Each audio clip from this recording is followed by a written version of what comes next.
Mudando o impossível.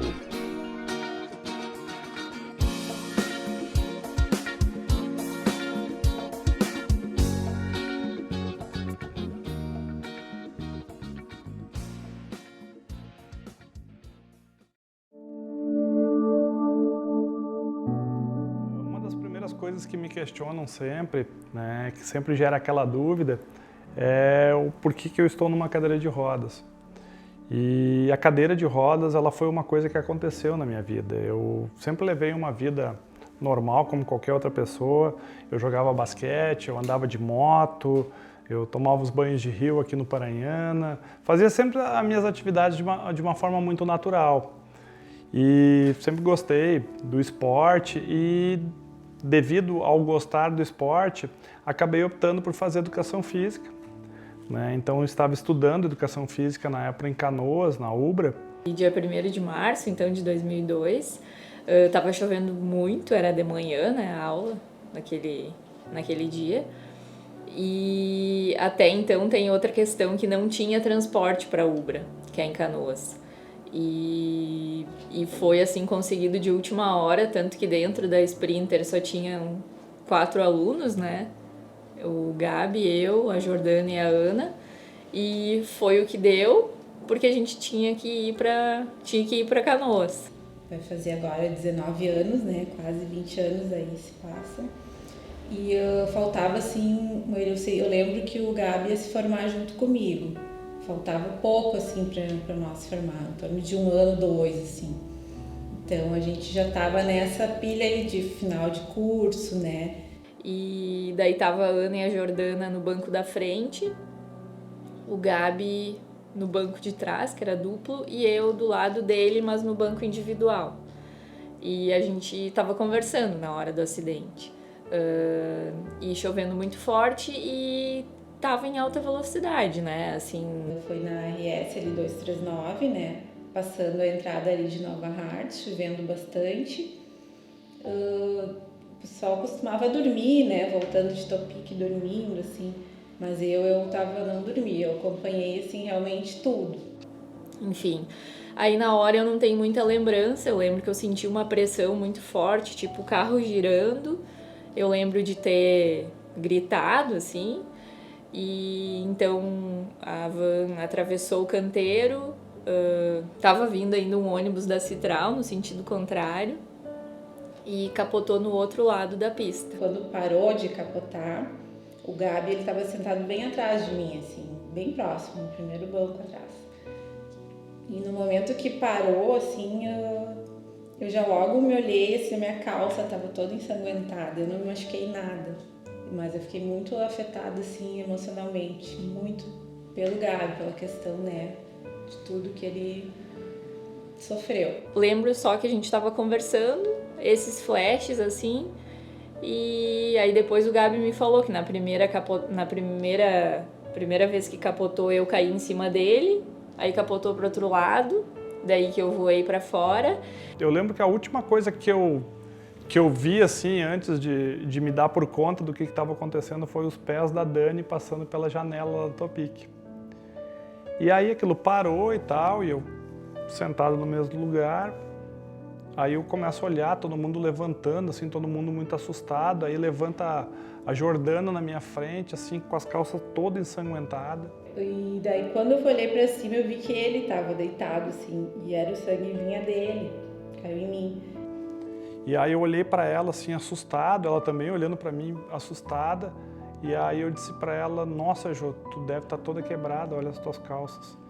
E aí ela se olhou assim, botou a mão, ela disse: "Não, Gabi, mas não é meu, é teu". E aí foi aquele momento que o que está acontecendo, porque tinha chuva, então estava entrando chuva na Topic, eu não conseguia identificar muito o que estava acontecendo. E daí eu lembro de chuva em mim, sensações, assim, vozes, eu lembro que eu estava sentindo dor, ouvia bombeiros, mas, assim, tudo sensação de um sonho, assim. E aí, nesse meio tempo, assim, eu tentei me levantar, e eu não consegui me levantar. Aí eu tentei mais uma vez me levantar e não consegui. Aí eu fui mexer meus braços para tentar achar o meu celular e eu vi que meus movimentos estavam bem descoordenados das mãos, assim. E a primeira coisa que eu pensei foi, bom, devo ter quebrado as pernas e os braços, né? Mas como eu não sentia a dor, eu achei aquilo muito estranho. E aí eu tentei mais uma vez me levantar e também não consegui. E aí eu peguei e bati na minha perna. Quando eu bati na minha perna, eu não senti nem a perna nem a minha mão. E aí eu pensei e disse, cara, ferrou tudo. Quebrei minha coluna. E daí assim, ele estava tão lúcido na hora, assim, que ele disse, nossa, eu quebrei minha coluna. E aí ela disse, e agora? Eu disse, dela ligando para os pais dela, disse, liga para minha mãe e avisa que nós sofremos um acidente. Aí uma das meninas me ligou e disse, tia, a gente sofreu um acidente. Eu disse, acidente?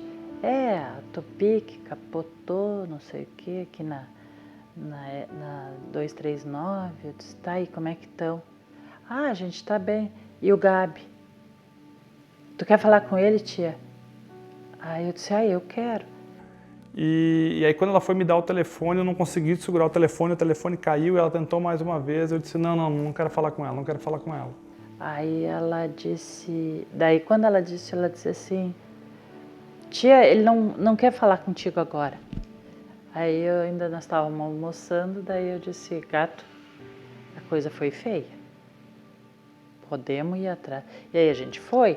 Cheguei no lugar do acidente, foi uma coisa que me chocou muito, assim, eu cheguei lá, estava chovendo, e o motorista daquela van estava preocupado que ia estragar o rádio da van, porque ia molhar, né? Não tinha mais nenhum vidro naquele troço, né? E aí eu vi um tênis do Gabriel lá no meio do barro, assim, atirado, né?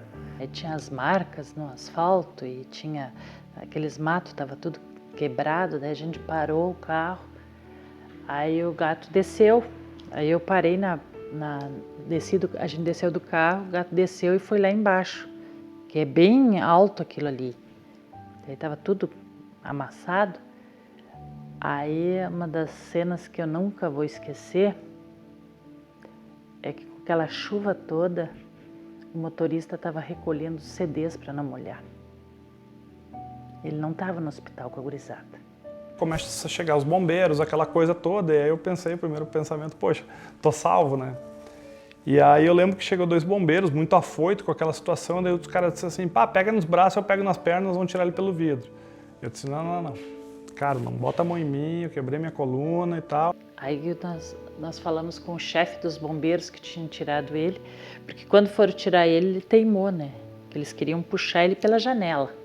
Ele disse, não, eu pela janela não vou sair. Vocês podem trazer a maca que eu quebrei a coluna. E eu não vou sair por a janela. E aí eles buscaram. Então esse bombeiro que pegou e disse assim, o que era, né?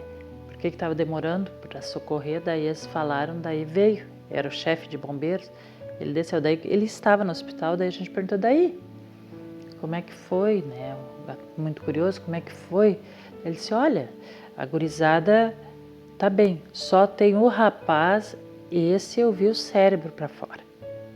Aí fui em frente, ele estava em Sapiranga, no hospital, cheguei lá, eu vi ele todo ensanguentado, né?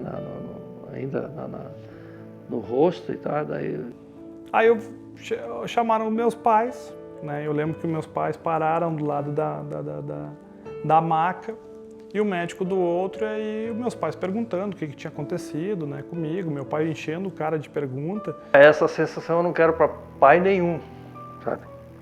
Foi já no pronto-socorro, e ele entrou para dentro da sala e eles examinaram ele, daí nessa correria eu liguei para o meu irmão também conhecia bem Porto Alegre, já chegou junto lá comigo, nós estávamos os dois ali parados esperando, daí saiu o médico para fora da sala. Daí, quem é o pai? Sou eu. Eu pedi, qual é a situação do Gabriel? Teu filho não vai mais caminhar, não vai mais fazer nada, nem coçar o nariz, ele disse. Ele vai perder todos os movimentos. E eu fui perguntando, mas e isso? Não. E ele só me dizia não. Rapaz, as minhas pernas ficaram moles assim, eu quase desmaiei. E ele dizendo, o Gabriel não vai mais andar, o Gabriel não vai mais conseguir ficar sentado sozinho, o Gabriel não vai conseguir mais fazer esporte, o Gabriel não vai mais conseguir fazer educação física. E ele falando aquilo, eu cada vez me apavorando mais, do tipo assim, cara, eu achei que eu tinha quebrado a coluna, mas não achei que a desgraça tinha sido tão grande. E aí, lá pelas tantas, né, ele olha para meus pais e diz assim, olha, a situação do Gabriel é tão grave que ele nunca mais vai nem coçar o nariz sozinho. E aí quando ele fala aquilo, eu disse, cara, mas não pode ser tão ruim. E aí eu tentei assim devagarinho, fui mexendo o braço até que eu consegui chegar ele na altura do peito. Quando eu cheguei na altura do peito, eu mexi mais um pouquinho e encostei ele no rosto. Aí eu tive que respirar muito fundo, assim, que parecia que eu tinha corrido uma maratona, fazendo só aquele movimento. Aí o médico me olhou assim e disse, cara, que isso? Eu disse, olha doutor, eu não sei se eu vou andar, mas o meu nariz eu vou coçar sozinho. E aí na UTI eram poucos minutos, assim, para cada pessoa. E aí eu lembro que eu cheguei e eu fiquei muito impactada, porque o Gabi sempre foi muito vaidoso, assim, ele... Fazia pouco tempo que ele tinha cortado o cabelo, ele tinha cabelo bem comprido, ele quando saía, quando ele era cabeludo, ele pedia para mim fazer trança, enfim, então ele sempre foi muito vaidoso. E aí quando eu cheguei na UTI, eu lembro que ele tinha raspado o cabelo, porque ele tinha tirado o escalpo e eles colocaram uns pinos de pressão para manter a coluna ereta, sabe? Então, aquilo já me chamou a atenção por ele estar naquela situação de ponto e o cabelo desajeitado. Mas ele se mostrava confiante o tempo todo, assim, ele acalmava a gente, ele não deixava a gente ficar triste, nervoso. Tô bem, vai passar, enfim. Desde o começo, na hora que ele sofreu o acidente até a estadia dele no hospital, digamos, ele sempre se botou positivo, ele sempre chegava lá, sabe, tu olhava, tu ficava mal, ele te olhava com um sorriso que mudava, sabe, a tua postura lá dentro, sabe, e ele sempre positivo, sempre procurando se manter bem, dizendo que ia sair daquela, que não ia ficar daquele jeito, e sempre com uma expectativa além, sabe, daquilo ali. Não era aquilo ali que ia segurar ele ali, sabe. Em 2 dias ele estava amigo de todas as enfermeiras, dos médicos, ele estava amigo de todo mundo lá, e chegava lá e já sabia quem eu era, quem era a mãe dele, estava em casa, né. Foi muito bom porque ele sempre foi muito comunicativo, então né, isso ajudou, né? Ele fez amizade logo, isso ajudou também, né, para ele sair de lá logo, né? E é aquela coisa, logo depois do acidente, todo mundo perguntava, daí como é que tá o Gabriel? Tá bem? Então ele tá caminhando, né? Não. Então, mas como é que ele tá bem, então? Então, e outras ligavam muito a deficiência física, a deficiência mental. Sabe, as pessoas não conseguem diferenciar essa parte. Então, para eles, o Gabriel, será que ele lembra da gente? Será que ele fala direito? Ora, ali uma pessoa me perguntou, e ele fala direitinho? Muitas pessoas me disseram assim, pô, mas antes que ficar assim, né? Se tivesse ido, né? Nossa, aquilo me machucava muito, né? Pessoas assim, meio fora da casinha, né? Mas antes que ter um filho assim, tivesse ido, não. Isso eu ouvi de muitas pessoas, né? Sem noção, né? Quando eu bati, o teto bateu na minha cabeça e fez um corte, onde cortou todo este lado do cabelo e arrancou fora. Eu fiquei com o cabelo só preso na nuca. Então eu estava literalmente escalpelado. E aí eles fazem um curativo, dão uma estancada e tal. E aí eu lembro que o médico entrou, ele me avaliou, ele mexeu um pouco em mim, e ele olha para a enfermeira e diz assim, eu preciso de 2 UTIs, senão um dos 2 vai morrer. E aí foi quando eu consegui mexer um pouco o pescoço e ver que a Dani estava do meu lado. Tava só eu de pai, de vítima lá, né?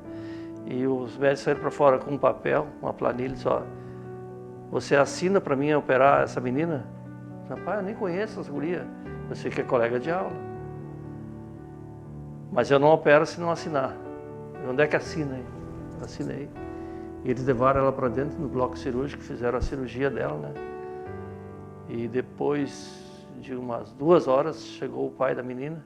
Disse, olha, Eu assinei um papel aí dizendo que eles podiam operar ela. Se eu fiz errado, eu não sei, mas agora eu fiz. Ah, o cara me agradeceu muito, né?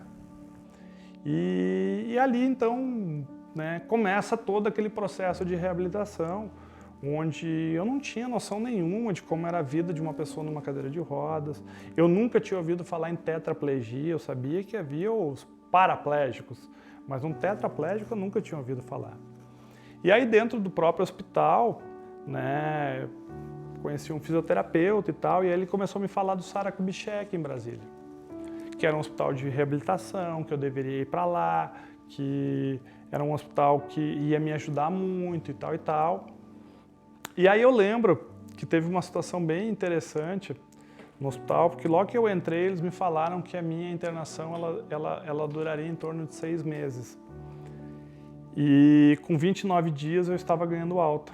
E eu lembro que no meu último dia de UTI, eu estava conversando com um fisioterapeuta, ele era um homem grande, forte, né?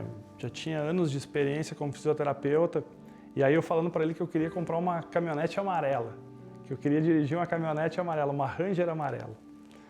E aí ele meio que tipo assim, não, cara, calma, não é bem assim, tu vai sair daqui, tipo, tu não vai nem conseguir te mexer e tal. E eu disse para ele, olha, cara, eu vou sair daqui e vou sair melhor do que tu tá imaginando. Eu vou sair daqui tocando minha cadeira de rodas. E aí ele meio que, né, tipo, cara, calma que não é bem por aí. E aí eu lembro que eu fui pro quarto, aquela coisa toda e tal. Terminou minha internação, me sentaram na cadeira de rodas, eu disse, me leva pra UTI. Aí o pessoal me olhou assim, tá, mas tu tá bem? Eu disse, tô bem, me leva pra UTI. Aí eu fui lá na UTI e tal, chamei assim, porque é todo um acesso restrito, chamei o pessoal que tava na UTI para dar um tchau ali, dei um tchau para um ou outro da UTI e tal. E aí deu o caso desse fisioterapeuta, ele está lá. E aí eu chamei ele, ele veio até a porta, daí eu disse, ah, cara, quero te dar um tchau e tal, não sei o quê. Eu disse, ah, um detalhe. Aí eu peguei a minha cadeira e eu toquei, eu acho, 2 vezes as mãos nas rodas, assim, andei, sei lá, 1 metro. E ele me olhou assim, ele regalou o olhão e tal, e eu disse, eu te falei que eu ia sair daqui tocando a minha cadeira. E aí ele me abraçou assim, começou a chorar comigo, nós se emocionamos junto, aquela coisa toda e tal. E aí ele disse assim, cara, o céu é o limite. E quando eu saí de lá, eu saí com esse pensamento, que realmente o céu pode ser o limite. Então, assim que eu saí do hospital, né, depois da minha internação de 29 dias, eu chego em casa e eu me deparo com uma situação completamente diferente do que eu estava acostumado, né. Apesar da minha casa ser toda plana, eu não tinha muita noção de como seria andar com uma cadeira de rodas dentro da minha casa, né, com a minha família, meus amigos, então isso tudo assim me deixou muito apreensivo, né, dentro do hospital, por mais que era um momento muito delicado de recuperação, quando tu chega em casa que tu te depara com a realidade nova, né. A guinada da vida do Gabriel foi dentro do Sara Kubitschek, né? E lá foi onde eu tive as minhas primeiras experiências, assim, de como lidar com certos fatores de a vida de um cadeirante. Uma coisa que eu aconselho toda pessoa que sofreu um acidente, que for para dentro de uma cadeira, em cima de uma cadeira de roda, isso devia ser uma coisa instituída pelo Estado, pelo governo. Se acidentou, está numa cadeira de roda, vai lá para o Sara. Tinha que ir, porque lá eles te ensinam, tu como pai ou como mãe, a como tu tem que proceder com o cadeirante e ele como tem que proceder. E eu posso dizer assim que foi um momento que meio que caiu a ficha para mim, porque eu cheguei lá e me deparei com pessoas que estavam há 15 anos numa cadeira de rodas, há 10 anos numa cadeira de rodas, e eu ainda tinha aquele pensamento que eu ia chegar em Brasília, eles iam fazer uma mágica comigo e eu voltar a andar, né? Então, quando eu cheguei lá, que eu vi assim, ó, aquelas pessoas que mexiam só os olhos, dando risada, feliz da vida, disse, nossa, eu achando que o meu filho era o pior de todos. Ele se mexe os braços, cara. E os outros só os olhos. Estavam lá parados. E tu chegava perto deles para conversar e dava uma risada, uma felicidade. Aí foi lá que eu tive, então, todo um conhecimento, do que eu precisaria para tentar levar uma vida da melhor forma possível usando uma cadeira de rodas. Isso eles te dão no Sara Kubitschek. Então, a gente conversou bastante sobre o meu retorno ao estudo e tudo mais, e eu ainda estava muito preocupado com aquela coisa de voltar a estudar em Canoas, pegar novamente uma Splinter. Era uma cidade que ficava a 90 quilômetros da minha, então se eu tivesse alguma emergência, quem é que eu chamaria? Então eu estava muito preocupado com essa questão toda. E aí foi quando eu optei, então, por trocar o curso, sair do curso de Educação Física, tranquei ele e optei por fazer Psicologia na Facate, por uma questão de proximidade à minha casa, já era um curso que eu me interessava bastante. Então foi uma das opções pelas quais eu escolhi. Em 2010 eu me formei, então, psicólogo. E já logo, no mês de janeiro de 2011, foi feito um concurso aqui para o município de Três Coroas, e eu fiz o concurso, passei. E fui então selecionado, né, para ser um dos psicólogos que assumiriam o município. Porém, eu só fui chamado em abril de 2012, né, para assumir efetivamente o concurso. E fui encaminhado para ser psicólogo no CAPS, aqui em Três Coroas, no Centro de Atenção Psicossocial. E aí foi uma das coisas que eu acho que ele, né, se encontrou bem na psicologia. Então ele foi, porque ele queria estudar, ele queria se formar, né? E a psicologia foi, na época, aí a minha irmã, vamos fazer psicologia. Psicologia eu nunca tinha pensado, né? Aí começou a amadurecer aquela ideia de fazer a psicologia, né? E aí deu certo. Eu, de uma certa forma, eu brinco que eu me considero uma pessoa abençoada. Então era para mim ter morrido no dia do acidente. Tudo indicava que eu morreria naquele dia, porque eu cheguei no hospital com 75% de chance de morrer. E aí eu brinco que eu devo ter subido nesse meio tempo e batido no portão e disse, tô entrando, e alguém deve ter dito, não, ainda não, volta que tu ainda não cumpriu a tua missão.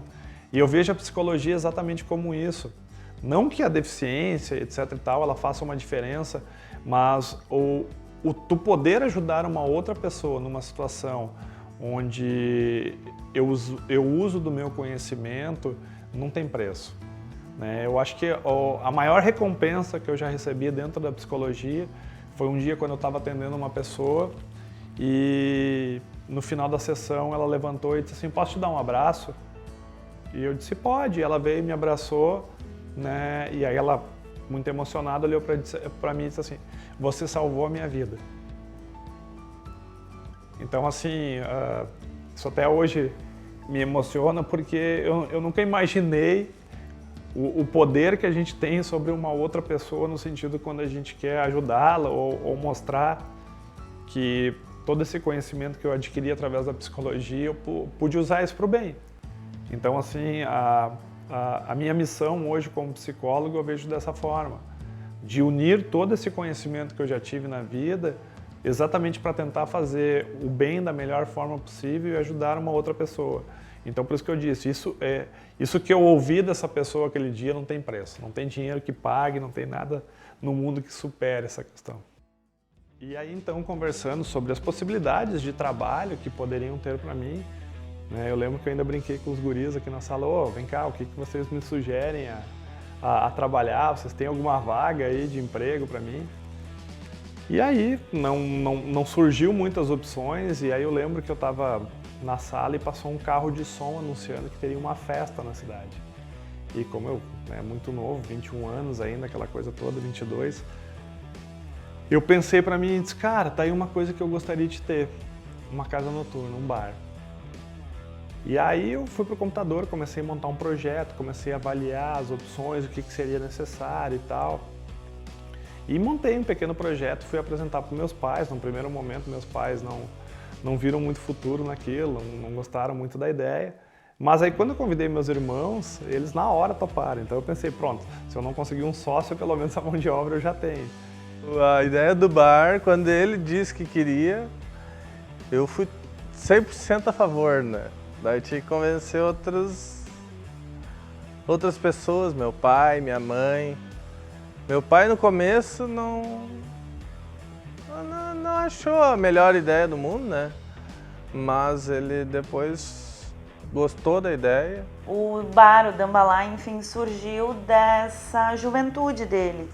Ele, antes do acidente, ele saía direto, assim, todo final de semana ele tinha uma festa para ir, um evento para ir. E eu acho que ele sentiu falta de ter um lugar que ele pudesse se divertir e sem chamar talvez tanta atenção. E aí pensa aqui, pensa ali, e um dia resolveram então ter o próprio bar, né? Vamos fazer a festa. E aí aquilo virou uma motivação para ele, né? De não ficar parado, e escolhe banda, escolhe bebida, escolhe o nome da festa, vê o uniforme, contrata.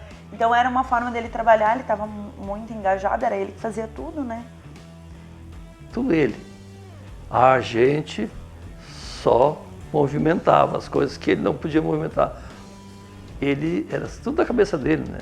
Contratação, tudo ele fazia. Nós fazíamos a parte física, né? Abastecer, trabalhar e tal. Mas tudo o foco era dele, né? Ele decidia o que fazer, quando fazer, com quem fazer. Sim, isso que quando ele disse, eu vou montar um bar, eu disse, eu não vou trabalhar. Pois eu trabalhei um monte. Não adianta. Eles dizem que é eu que boto as manhas, né? Porque eu faço tudo que o Gabi quer, mas eu vou fazer o quê, né? E aí, aí surgiu, então, a ideia do Dambalá. O Dambalá, ele era para ser um bar, assim, onde eu ia juntar os meus amigos. Seria aquela coisa bem de camaradagem, meus amigos, né? Seria um momento que eu poderia estar com eles e tudo mais. Lógico, né? Como todo empresário, a gente também buscava ter o lucro, né? E eu lembro que a nossa primeira festa, a nossa projeção de abertura era um público de média de 200 pessoas. Esse era o que a gente queria trabalhar. 200 pessoas, a gente ia ter um público legal. E na época não se tinha WhatsApp, Facebook, né, não sei o quê. Tu fazia praticamente o convite por e-mail, era uma coisa bem rústica, assim. E, lógico, panfletagem, carro de som, rádio, etc e tal. E eu não fiz muito isso. Praticamente a divulgação toda do Dambalá foi feita através de e-mail e boca a boca para essa primeira festa. A gente abriu o bar dia 16 de abril de 2004. E aquela noite, assim, foi uma coisa que me surpreendeu muito. Porque 1h da manhã a gente fechou as portas do bar porque a gente já tinha mais de 1.000 pessoas dentro do bar. Pai, nós chegamos a botar 1.500 pessoas numa noite lá dentro. E não era grande. Dava para respirar só a metade do pulmão, porque de tanta gente que tinha, né? Eu sei que quando eu cheguei no bar, já deveria ter umas 3.000 pessoas na rua, assim, esperando, aquela avenida lotada, fila já, uma quilométrica, e para dentro do bar já deveria ter umas 500 pessoas. Ali eu pensei, meu Deus, o que vai ser isso? Porque não estava preparado para aquilo ali. E o bar, se tu foi bastante, tu sabia como é que era. Era pequenininho, era quente lá dentro, né? Então tu imagina botar 500 pessoas lá dentro, aquilo virava um forno lá dentro. Então eu nunca imaginei que o Dambalá teria esse sucesso que teve, principalmente na questão da abertura. E o espaço, assim, foi fantástico para mim, assim, porque não só para mim, mas as pessoas começavam a ver que a minha deficiência não atrapalhava na questão administrativa, não atrapalhava na questão de tu querer fazer algo e não for capaz devido à deficiência. E aí a gente manteve o bar em torno de 4 anos e meio, a gente tinha uma média de público de 850 pessoas por festa. Era muito bom, eu gostava muito de ter o bar, né? Eu lembro que quando a gente fez a reabertura, a gente colocou mais de 1.500 pessoas dentro do bar. Então, assim, quem passava na frente do bar naquele dia ficava impressionado, porque tinha filas que iam da porta do bar até a outra quadra. Então, assim, foi uma noite fantástica e tal, a gente se divertiu muito, foi muito bom. E, né, como os compromissos da vida e aquela coisa toda fez com que a gente optasse também, depois de alguns anos, que a gente encerrasse as atividades do bar. E quando eu entrei na psicologia, eu também queria unir o que eu já tinha aprendido com o que eu já tinha estudado quando eu fazia educação física. Então, o meu primeiro passo, né, foi entrar para um curso de pós-graduação. Então, eu fiz a pós-graduação né, de psicologia do esporte, porque eu queria que as duas áreas se falassem, né? Eu queria ter esse conhecimento da educação física e da psicologia. E hoje, né, no próprio mestrado de diversidade cultural e inclusão social, também foi pensado exatamente nisso, né? De unir essa realidade da psicologia com a questão da pessoa com deficiência, né? E de uma maneira geral dessas minorias que a gente vê que tem sempre, né, uma dificuldade em ser ouvidos, né? E um desses motivos foi que me levou a fazer parte então da associação da APEDAF, que a gente criou ela em 2014, e então eu fui eleito presidente da APEDAF. E ali a gente desenvolveu várias ações, pensando exatamente em como tornar, principalmente Três Coroas, um local de melhor acesso às pessoas com deficiência. Ainda há muito a construir na cidade, a gente vê no dia a dia aí que tem muitos lugares ainda que não tem acesso, muito serviço público não tem acesso, não tem uma vaga, por exemplo, para uma pessoa com deficiência.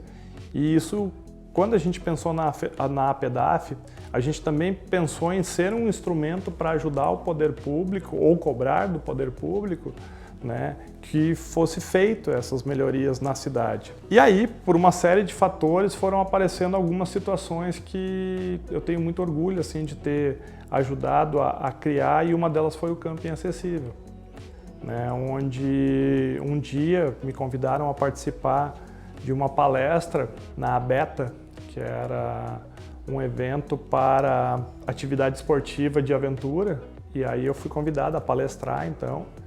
E aí no meio dessa palestra surgiu uma conversa do tipo, vamos fazer um acampamento para pessoas com deficiência. E aí eu conversei com algumas pessoas e a gente chegou à conclusão que seria interessante a gente fazer um dia de esporte de aventura para pessoas com deficiência. E ali foi o primeiro momento que surgiu então o Camping Acessível. E aí a primeira coisa que eu fiz foi entrar em contato com o Christian, então, que é, né, junto com o Cristiano, proprietário da Brasil Raft. E o Gabi, ele um dia me procurou dizendo que ele tinha um projeto de fazer um dia com que nós pudéssemos comemorar a vida ao ar livre e levar o deficiente físico. Eu logo achei aquilo ali algo excepcionalmente importante e interessante. Ele nem terminou de falar a frase, eu falei, tô dentro, cara, vamos lá, vamos fazer, e que realmente a gente tem condições de fazer uma coisa diferente e bacana. E aí foi um construir conjunto, né? O Gabi, que como ele está nessa situação, ele teve todo aquele olhar técnico de poder nos auxiliar. Para nós foi muito legal, porque foi um aprendizado muito grande em poder trazer essa experiência num evento em que tu tinhas não um ou dois deficientes, tu tinha um dia completo, com muitas pessoas, com uma diversidade de deficiências, né? E tu poder adaptar um espaço de convívio de natureza, onde normalmente as pessoas teriam receio de estarem interagindo da condição em que elas estavam e demonstrar para elas que elas devem estarem ali, que isso é extremamente bacana. Foi uma coisa muito gratificante e emocionante tu trazer essa ideia da socialização da vida ao ar livre para o deficiente físico. Mas te vejo e sinto o brilho desse olhar que me acalma e me traz força pra encarar. Mas te vejo e sinto. Então são muitas entidades que participaram na construção desse evento, né? Para ver que dá certo, a gente pode replicar, a gente pode ampliar, pode sensibilizar uma comunidade, para a gente poder transformar não só um dia, como eu falei antes, transformar uma cidade para um olhar que a gente possa socializar essa vida, a vida dos ambientes para todos, né? Se alguém já lhe deu mão e não pediu mais nada em troca, pense bem, pois é um dia especial. Eu sei, não é sempre a gente encontra alguém. Ele mudou, não impossível, porque ele tinha sempre certeza daquilo que ele queria e eu tenho absoluta certeza que ele alcançou os objetivos dele. Mas eu acho que o Gabriel, ele não tem a palavra impossível no vocabulário dele. E eu torço muito por ele, eu me emociono quando eu falo dele, meu. E foi um evento fantástico, assim, porque veio pessoas, né, da nossa região inteira, teve gente até que veio de Porto Alegre e outras localidades, e tiveram a oportunidade de experienciar um dia de atividades de aventuras, né, sem custo nenhum, podendo aproveitar toda aquela estrutura que o camping tinha de uma forma acessível. E eu lembro que esse evento teve uma coisa que foi muito marcante para mim, que foi uma mãe de um menino de rolante. Ele tinha uma paralisia cerebral, assim, bem severa até.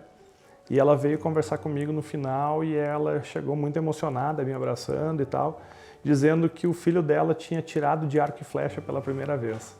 E ela ficou assim extremamente orgulhosa daquilo, porque ela nunca imaginou que o filho dela, com todas as limitações que ele tinha, que ele poderia fazer então esse tiro de arco e flecha. Eu acho que a gente tem que agregar, a gente não pode só pensar no eu.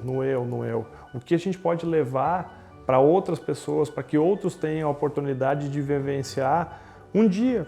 Né? A gente proporciona somente um dia de aventura, mas que eu tenho certeza que ficou marcado e vai ficar marcado por muitos anos na vida dessas pessoas. Uma coisa que acabou acarretando com o início da faculdade, ou a questão do bar, foi que eu precisava estar me deslocando mais vezes daqui de casa. E depois que eu sofri o acidente, me pareceu que essa possibilidade ficaria inviável. E fui até o Detran. Aí o Detran ele fez uma primeira avaliação comigo e me mandou para o Detran de Porto Alegre, onde tinha uma junta médica que me avaliaria. E eu lembro que a primeira pergunta do médico para mim foi: o que tu quer aqui? E aí eu respondi para ele: eu quero fazer minha carteira para voltar a dirigir. E eu lembro que os médicos meio que se olharam de canto de olho, do tipo assim, acho que não vai rolar. Eu acompanhei bem de perto, saía de casa, ia lá a Porto Alegre, ficava um dia inteiro em função para assinar, para fazer uma carteira. O médico olhava para ele, via que ele não tinha como apertar, aperta. Ele pegava o negócio na mão e só ficava segurando assim, olhando pro médico, eu não consigo apertar. Daí ele, então tá. Aí saía de lá já reprovado. A secretária me entrega um laudo e nesse laudo dizia que eu estava inapto para dirigir. Porque essa novela com o Detran levou 5 anos para ser concretizada. Só após 5 anos deu, e quase que toda vez, sei lá, a cada 3 meses eu ia lá no Detran, eu sempre ganhava o mesmo laudo, inapto. Então se aquietou enquanto não conseguiu. Foi uma coisa, uma batalha, né? Então até enfim conseguir tirar a habilitação. Até que um dia eu acho que, cansaram de me ver lá e acabaram me dando então a carteira, e aí a partir dali eu comecei, né, inclusive a ter essa legalidade para dirigir. Eu sei que aquele dia lá então deu tudo certo, foi aprovado na carteira. E dali, então, começou a voar as tranças sozinho por aí, né? Mas já estava dirigindo há muito tempo, tanto que eu brinco que o meu teste de direção foi uma viagem que a gente fez de Jeep lá para a Serra do Rio do Rastro, onde eu pude dirigir de carro e pensei para mim, se eu consigo dirigir aqui, eu dirijo em qualquer lugar.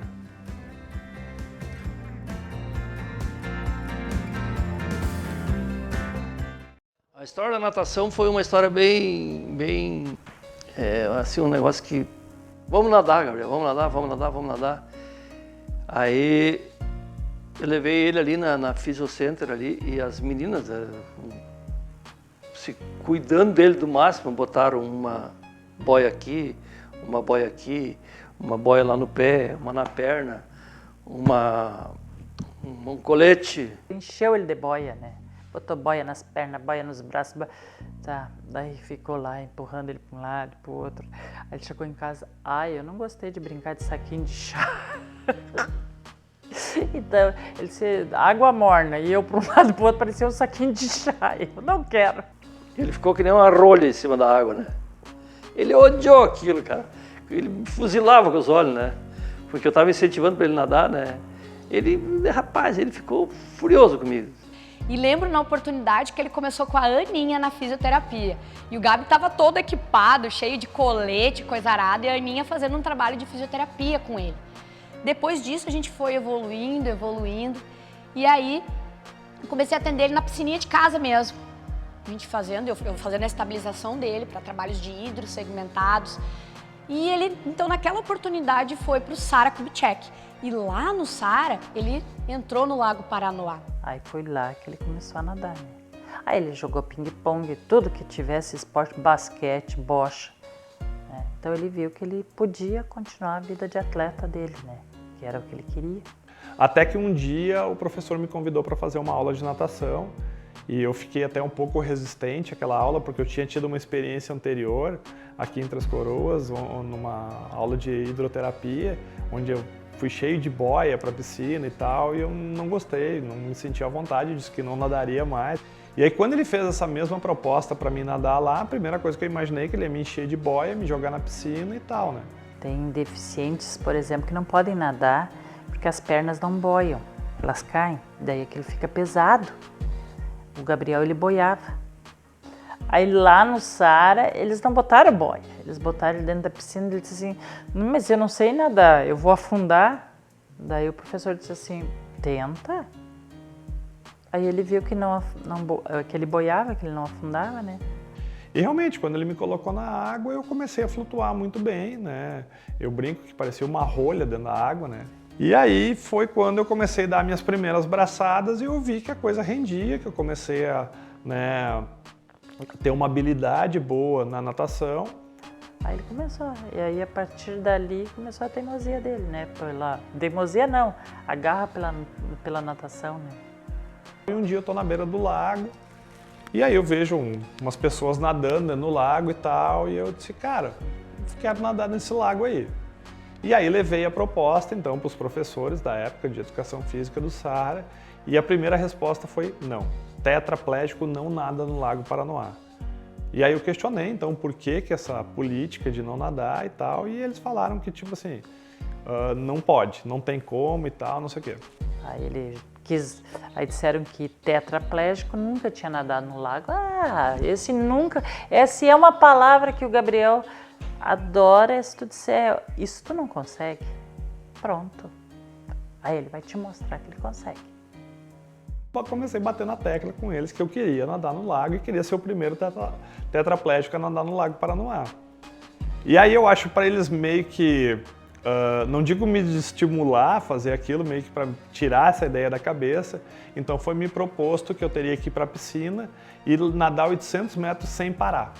Mas, como o desafio foi proposto, então para mim chegar nesse objetivo, eu precisava fazer esse desafio. E aí eu fui para a piscina e comecei a nadar, nadar. Aí o professor disse, bom, terminou o teu tempo, acabou, né, e tal. E eu, e aí, quantos metros eu fiz? Dele, tu não nadou 800. Eu disse, tá, quanto faltou? Ele disse, não, tu nadou 1.200. Aí eu disse, bom, então agora eu posso ir pro lago? Ele disse, pode.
Ele nadou no lago e botou na cabeça que ia fazer natação.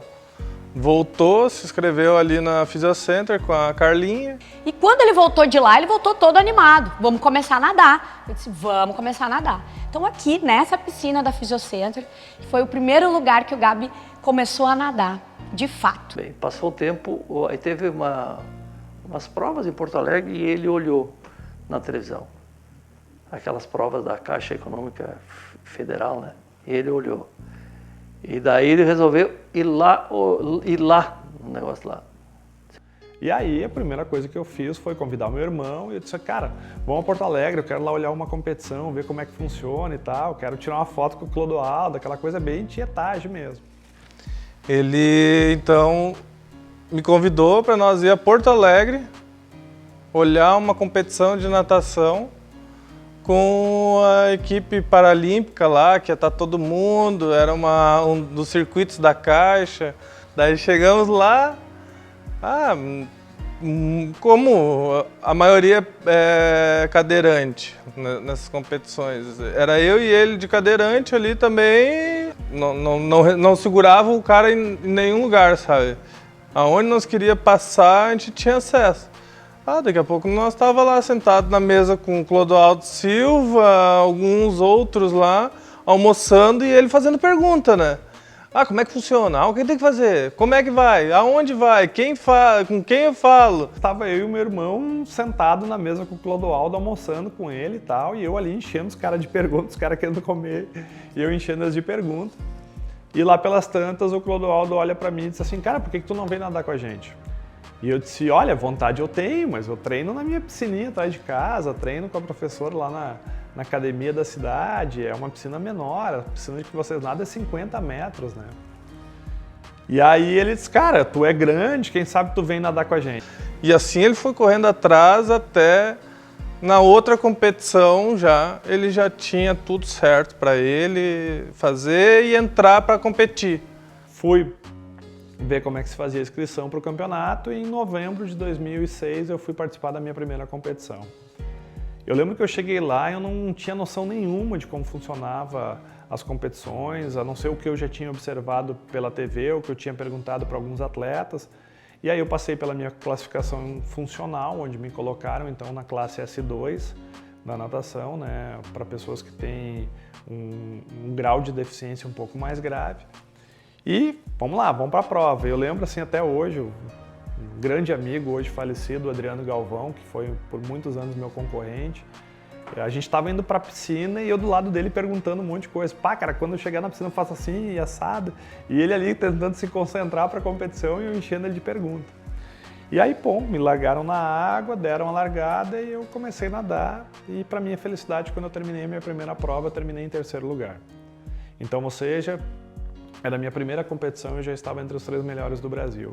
Na primeira prova ele já medalhou, né? No primeiro dia que ele foi lá, ele já medalhou, né? Nossa, ele se deslumbrou, né? Nossa, isso aí deu tudo que podia e já medalhou, né? E comecei, aí no outro dia teve mais 3 provas e eu ganhei, né, mais essas 3 provas e saí de lá com 4 medalhas de bronze. E, logicamente, voltei super eufórico, falando para todo mundo que o meu sonho de ser atleta iniciava naquele momento. E aí fui atrás, né, de treinadores e tudo mais. Aí conheci a Adriana Mitidieri, de Novo Hamburgo, que me acolheu prontamente, disse que eu poderia treinar com ela. E aí eu comecei a dividir os meus treinos entre a academia em Três Coroas, com a piscina, e mais 3 vezes por semana em Novo Hamburgo. Aí começou, aí nadava. Rapaz, imagina assim, às vezes dia gelado aqui.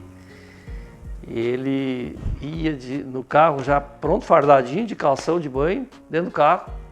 Até Novo Hamburgo, tiravam ele do carro lá, ele nadava, eles botavam ele dentro do carro, ligavam o ar quente e vinham embora. E, né, de certa maneira foi melhorando, foi ganhando as provas, porque o Gabi já tinha um talento natural no esporte. Isso só foi desenvolvido com essas aulas. Isso foi muito legal, foi um momento muito especial. Já na minha segunda competição eu fui e já ganhei minha primeira medalha de ouro, fato que aconteceu inédito dentro da categoria, porque o Adriano ele nunca tinha perdido, né? Então, para mim aquilo foi extremamente positivo, porque mostrou que eu estava atingindo meus objetivos. E aí, como o Gabi foi vencendo as etapas do brasileiro, do circuito da Caixa, ele teve a oportunidade de disputar outras provas maiores, né? Pan-americano, sul-americano, algumas provas internacionais, inclusive, né? Que depois conseguiu o índice técnico, então, para a Olimpíada de 2008 em Pequim. O meu foco era ir para Pequim.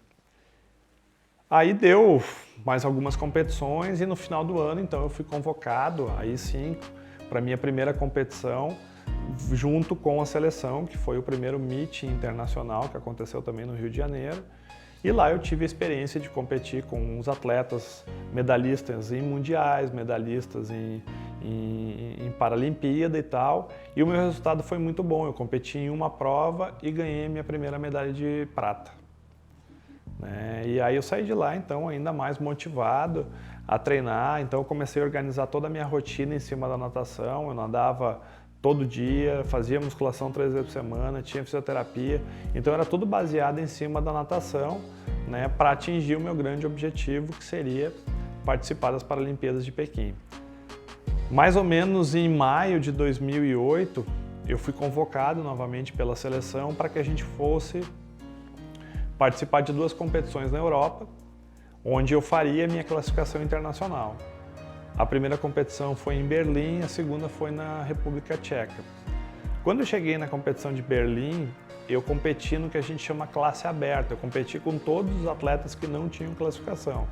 Então o resultado não foi bom, logicamente, porque eu estava competindo com gente amputada, gente que caminhava, gente que tinha uma lesão menor que a minha e tal, mas era só por uma questão de experiência. E aí quando a gente foi encaminhado para a competição em Chomotov, na República Tcheca, foi lá que eu fiz a minha classificação internacional e aí foi confirmado então que eu era um atleta de classe S2 e aquilo ali praticamente carimbou, pelos tempos e índices que eu tinha, o meu passaporte para Pequim, que graças a Deus aconteceu. Em julho de 2008 eu recebi a minha convocação e acabei sendo convocado para a Paralimpíada de Pequim.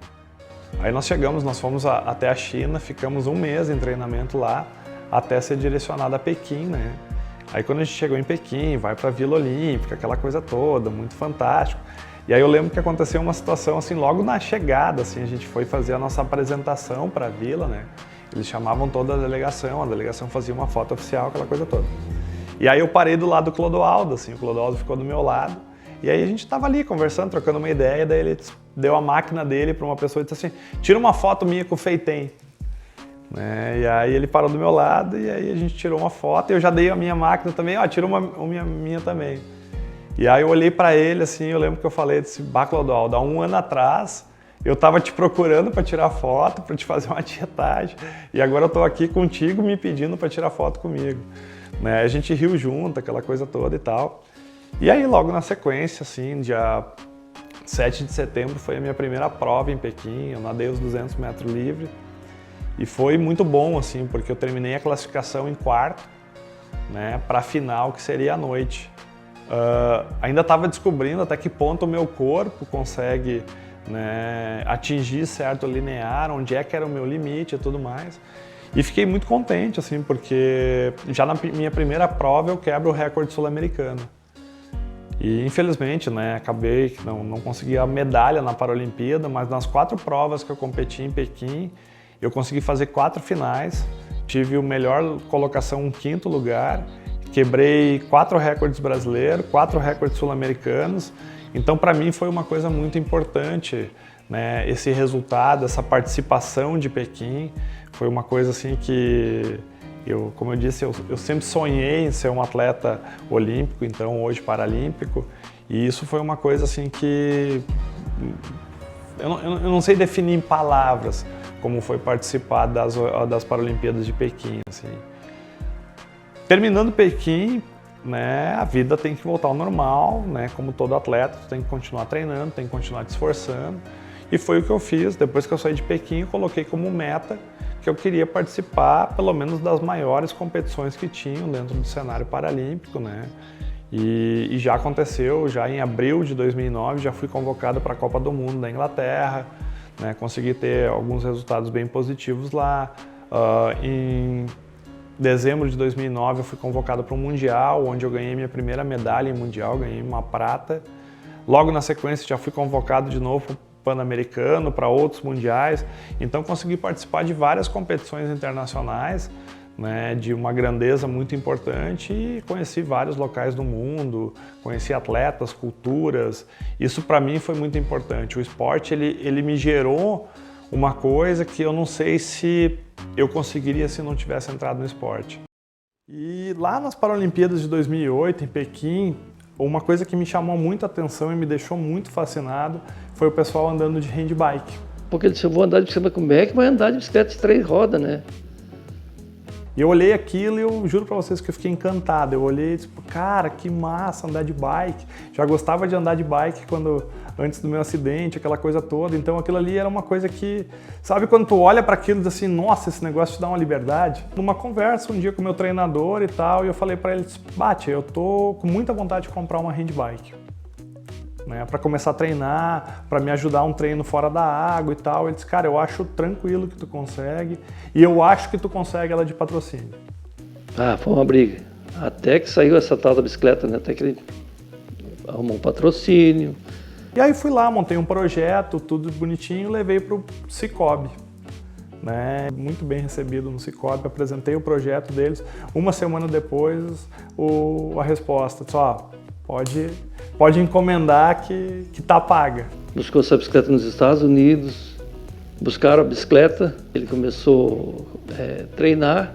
E aí, como era um material importado, não tinha aqui no Brasil aquele material específico, aí eu fui até os Estados Unidos buscar ele, né? Então fui lá, né? Fiz uma viagem, eu e a minha mãe, busquei a handbike, trouxe para o Brasil, mas, como todo atleta, né, eu tinha pensado na handbike para ser um momento de treinamento, para complementar a natação, ser um momento de lazer, mas como um bom atleta, também eu gostaria de competir com a handbike. Então eu já comprei um modelo que eu poderia usar em competições. E assim foi, né? Adaptei ela nas minhas medidas, do jeito que foi, e cerca de 3 meses depois eu já fui para a minha primeira competição de handbike, que foi um campeonato brasileiro que aconteceu em Santa Catarina, e fiquei entre os 3 melhores do Brasil. E aí eu disse, opa, esse negócio aqui também dá para usar para competição. Mas o mais importante que a handbike me trouxe foi a oportunidade de fazer isso com as pessoas que eu gosto, com os meus amigos, né? E ela me proporcionou uma liberdade que a natação não me dá. No momento que eu entro na piscina, o que acontece do meu lado desaparece. Já na handbike, tudo que está acontecendo em volta eu consigo acompanhar. Então ela me deu uma oportunidade de fazer aquilo não só numa forma competitiva, mas também de uma forma muito lúdica. E aí, né, à medida que a gente foi andando de bike e tal, começou a aparecer alguns desafios. Vamos fazer 30 km. Vamos fazer 30 km. Daqui a pouco, vamos fazer 50. Levava eles, juntava a turma deles, amigos, outros atletas também de bike. Estava lá em São Francisco, largavam eles e eu ia de carro apoio, vão a Canela, de Canela a Gramado, de Gramado a Três Coroas, de bicicleta, né? Nossa, para os que vêm de fora, isso é um supra-sumo, né? De andar, descer essa serra aí de bicicleta, né? Então, assim, hoje eu digo que a bike é o meu grande xodó, assim, né? A natação, ela é minha profissão como atleta, e a bike, além de ser um atleta, ela também me proporciona tudo aquilo que eu sentia falta de andar de moto, tudo aquilo que eu sentia falta da liberdade, tudo aquilo que eu sentia falta de fazer uma atividade física com meus amigos. Hoje eu sinto, andando de bike com meus amigos, a mesma sensação que eu sentia quando eu jogava basquete com eles na quadrinha. Ele não desiste, ele é muito persistente naquilo que ele faz. E ele exige dele mesmo o melhor. Tanto como atleta, como psicólogo, como vereador, ele exige dele mesmo. Não precisa ninguém cobrar isso dele, ele cobra dele mesmo. É uma pessoa que, apesar das limitações dele, é uma pessoa muito positiva, honesto, correto, de bem com a vida, está sempre de bem com a vida. Ele não deixa se intimidar por pouca coisa, ele vai lá, ele corre atrás do que ele quer. Se ele quer uma coisa, ele vai atrás até ele conseguir. Então, assim, ele tem um sangue guerreiro e competitivo que é exemplo para muitos. Porque eu acho que a pessoa precisa sonhar, ter essa vontade, ter esse desejo de que as coisas vão acontecer. Mas ele não fica só no sonho, ele é muito batalhador, ele é muito ativo. Não, de jeito nenhum. Nunca diga pra ele isso aí é possível, cara. Ele vai fazer só para te provar que não. Então tem que cuidar com o que diz que não dá. Porque ele vai fazer e vai dizer, dá. E aí... a cada dia a gente precisa melhorar um pouco mais. E é isso que eu tento. Eu acho que eu ganhei uma segunda chance. Eu estou aqui por um milagre. Era para mim ter morrido. Então eu considero essa segunda chance quase que mais especial quando eu tive a primeira oportunidade de vir para esse mundo. Se eu pudesse voltar no tempo e de repente encontrar aquele Gabriel lá de 2002, que estava deitado lá na cama da UTI, pensando nas dificuldades que ele encontraria e tal. Se eu pudesse voltar no tempo e dizer alguma coisa para ele, eu acho que diria, cara, vai que vai dar certo, tu tá no caminho. Tenho muito orgulho e agradeço de forma honrada pela confiança depositada em mim para ser o representante nesta Câmara de Vereadores. Acredito muito na frase: para quem tem o pensamento forte, o impossível é só uma questão de opinião. E é com esse pensamento que eu me dedicarei incansavelmente para dar o meu melhor dia a dia nesta casa, para ajudar o desenvolvimento da nossa cidade. Eu gostaria de fechar o discurso citando um poema que para mim é muito importante e eu acredito que ele faz a gente refletir muito sobre as nossas vidas. O poema é Invictus e diz o seguinte: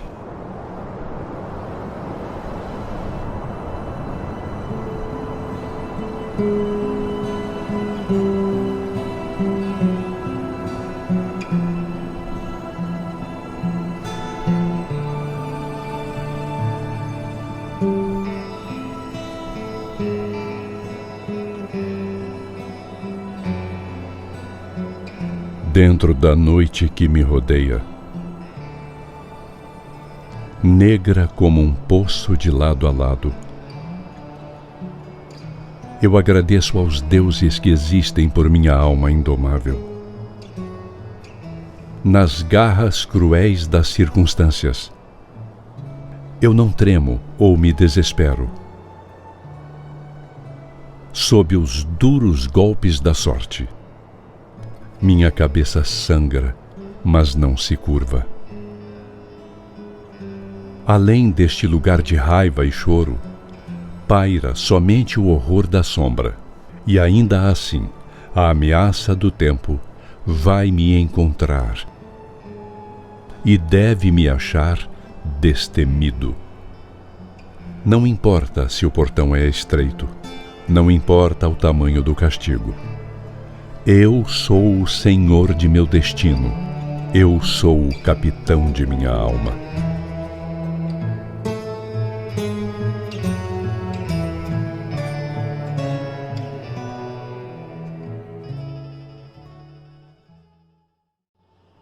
Nos definir é uma coisa muito difícil, então eu prefiro me definir através de uma música. Eu sou uma metamorfose ambulante.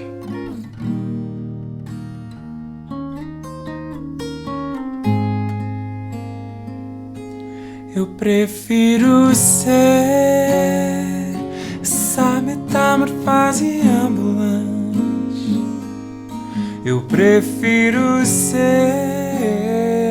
essa metamorfose ambulante do que ter aquela velha opinião formada sobre tudo.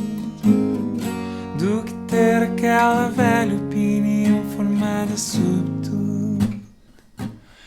Eu quero dizer agora o oposto que eu disse antes. Eu prefiro ser essa metamorfose ambulante do que ter aquela velha opinião formada sobre tudo. Do que ter aquela velha opinião formada sobre tudo.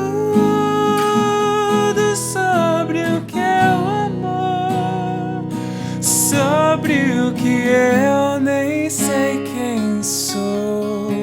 Se hoje eu sou estrela, amanhã já se apagou. Se hoje eu te odeio, amanhã lhe tenho amor. Lhe tenho amor, lhe tenho horror, lhe faço amor. Eu sou um ator já de chegar. há um objetivo no instante. Eu quero viver nessa metamorfose ambulante do que ter aquela velha opinião formada sobre tudo, do que ter aquela velha opinião formada sobre tudo, sobre o que é o amor, sobre o que eu nem sei quem sou. Se hoje eu sou estrela, amanhã já se apagou. Se hoje eu te odeio, amanhã lhe tenho amor, lhe tenho amor, lhe tenho horror, lhe faço amor. Eu sou um ator, vou te dizer aquilo tudo que eu lhe disse antes. Eu prefiro ser essa metamorfose ambulante do que ter aquela velha opinião formada sobre tudo, do que ter aquela velha opinião formada sobre tudo, do que ter aquela velha opinião formada sobre tudo, do que ter aquela velha opinião.